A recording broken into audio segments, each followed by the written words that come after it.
Welcome back to the channel. Today we're here and we are doing the first match preview of our championship season. Well, technically we're not playing in the championship. It's a massive occasion for Wrexham Football Club.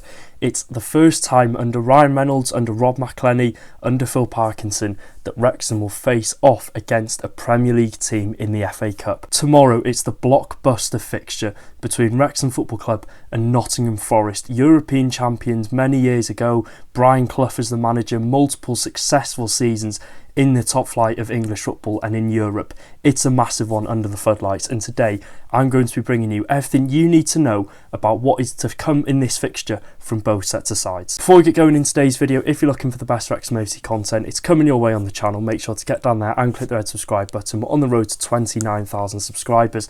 Let's again go for a big like target. At the time of recording, you've smashed the like goal from yesterday's video.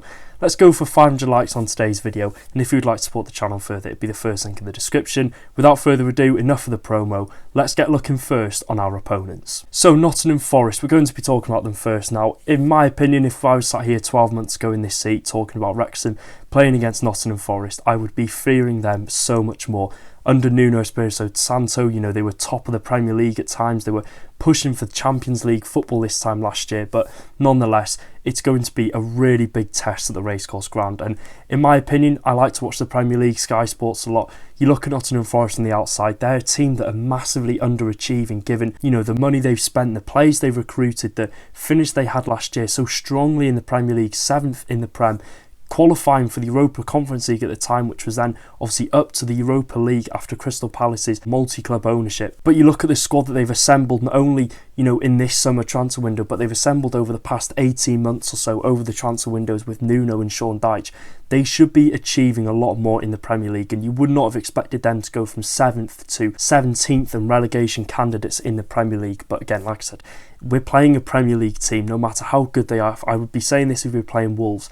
They've got Premier League quality in their squad, and it's going to be such a big fixture for us. And looking at last season, just to put it into perspective, at the end of last season in April, 40 places separated Wrexham Football Club and Nottingham Forest. Wrexham finished 2nd in League One, Forest finished 7th in the Premier League. Fast forward now to January 2026, and it's now just 13 places that separate both sides. It's a challenge that I think the fans are going to relish, Parky's going to relish, the 11 players on the pitch are going to relish. It's under the floodlights, it's on the TV cameras, it's all set up to be a blockbuster fixture. Then, the FA Cup never disappoints, and if it's on, fingers crossed, given the bad weather they forecasted, I think it's going to be a cracking game. So if we're looking at Nottingham Forest so far in the Premier League this season, it's definitely not been the season they expected, as they've had obviously ambitions at the start to get that top 7 finish again, but it's been quite the opposite. They're struggling at the bottom end of the table with just 6 league wins in the Premier League so far. And if you're looking at the results, they have picked up the draws, the wins. Surprisingly, the calibre of teams that they've picked up 3 points against this season is surprisingly really strong.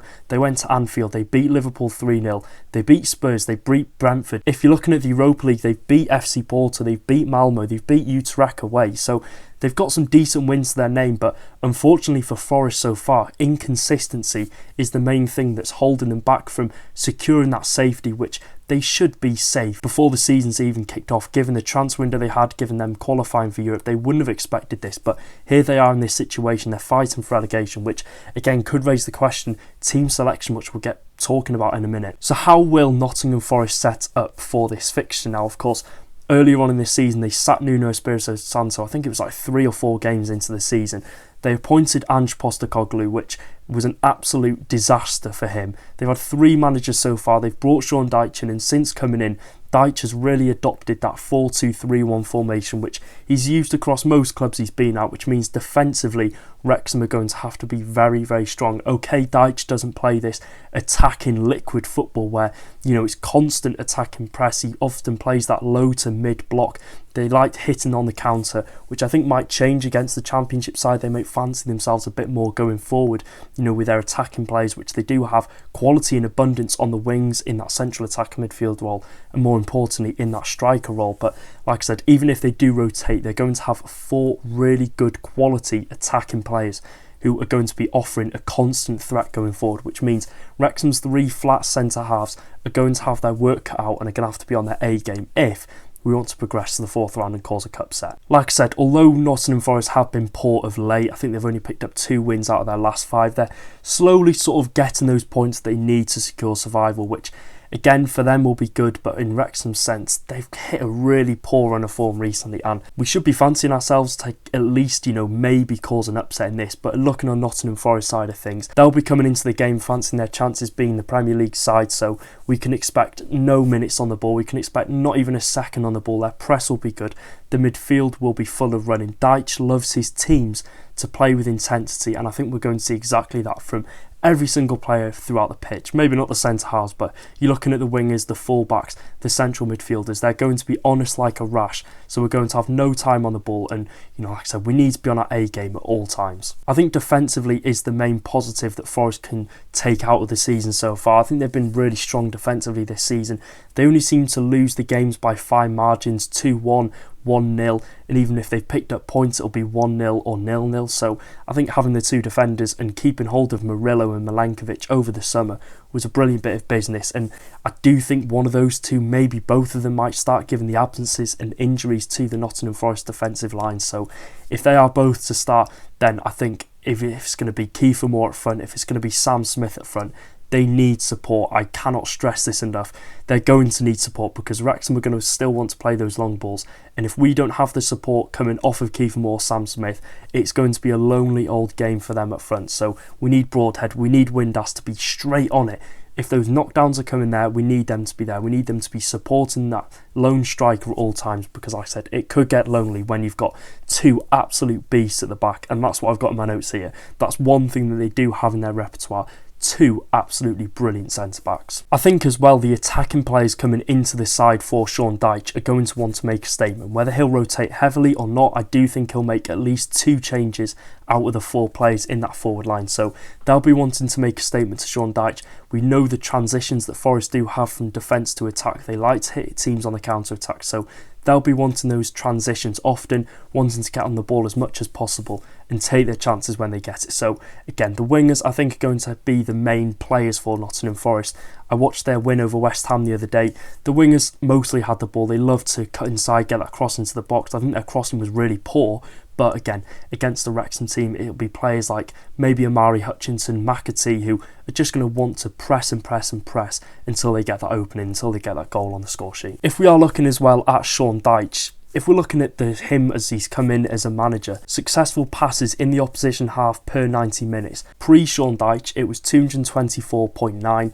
Under Dyche, it's 133.5. So what we can get from this is it's more focus on counter-attacking play for Sean Dyche. We know him, he's quite a defensive manager. He brings that cautious and defensive approach wherever he has gone in his career. So there might be spells where Nottingham Forest invite the pressure and are under pressure from Wrexham, given sort of the low defensive line and the low block that they do play. So it's important that when we get those chances, we are straight onto them and we take them. It might only be one chance we need. If we can take that chance, then who knows what could happen. So talking next on Wrexham Football Club, it's a big day for us. The last time that Wrexham faced off against a Premier League team in the FA Cup was 11 years ago away at the Bet365 at Stoke City. I was there in the away end. The absolute scenes when Mark Carrington headed in. We were 10 minutes away from causing one of the biggest upsets in FA Cup history. I think we'd have only been the second team at the time to have beaten a Premier League team as a non-league side, but it wasn't to be that day. And now look at us, we're in the same division, narrowly losing to them earlier on in the campaign. It's crazy how times have panned out at Wrexham Football Club, but if we're looking at the Cup, the last time Wrexham defeated top-flight opposition was 26 years ago against Middlesbrough at home. They had the likes of Paul Gascoigne, Gary Pallister, Juninho playing in that team. It was a historic day at the Racecourse Ground, and we're looking to repeat that. And let's see if the 11 players on the pitch that are going to walk out onto the racecourse hallowed turf can write themselves in history books forever at this wonderful football club. Personnel-wise, I don't think we could be playing Nottingham Forest at a better time, given their sort of rash run of form and their poor run of form. And Wrexham side of things, we've won our last 4 games. We're the only team over that Christmas period to win all of our games. We've beaten Sheffield United, we've beaten Blackburn, we've beaten Derby. These are good quality opposition. Preston North End to add as well. These are promotion candidates going into the campaign that we've beaten, and the fans are delivering and so are the players on the pitch.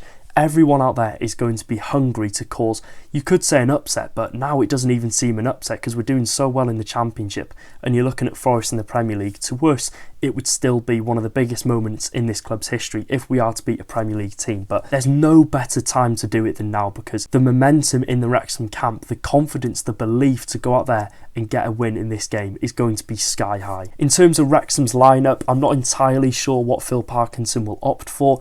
I think the more attacking approach that we have had recently, where Windass and Broadhead have played behind Kiefer Moore or Sam Smith, has worked as absolute wonders. But you're looking at a Premier League side now, they're going to be playing that sort of attacking formation. Will Phil Parkinson go for a flat central midfielder just to make the game a bit more awkward and a bit more secure for Wrexham in that midfield, to not obviously just let Nottingham Forest play through the lines and play through us like we have seen earlier on in this season? Because if we go for that attacking formation, yes, it's worked against these big teams, but will he opt for that more cautious approach to, like I said, make it more awkward in the middle of the park for them and just really make it a gritty game for both sides? But if you're looking at the confidence, Sam Smith, Nathan Broadhead, etc., all of the players that have put in some incredible performances over the last 2 or 3 games are going to be itching to get out onto the racecourse pitch and put in a really good performance and be the start of the show, to go out there and get Wrexham this historic win, which, you know, would be the first time we've seen this under the takeover of Rob and Ryan. Hopefully they'll be there at the Racecourse Ground tomorrow watching. Phil Parkinson will no doubt get the players ready for this game, because it is a massive fixture. It's under the floodlights, like I said. It's a Friday night game.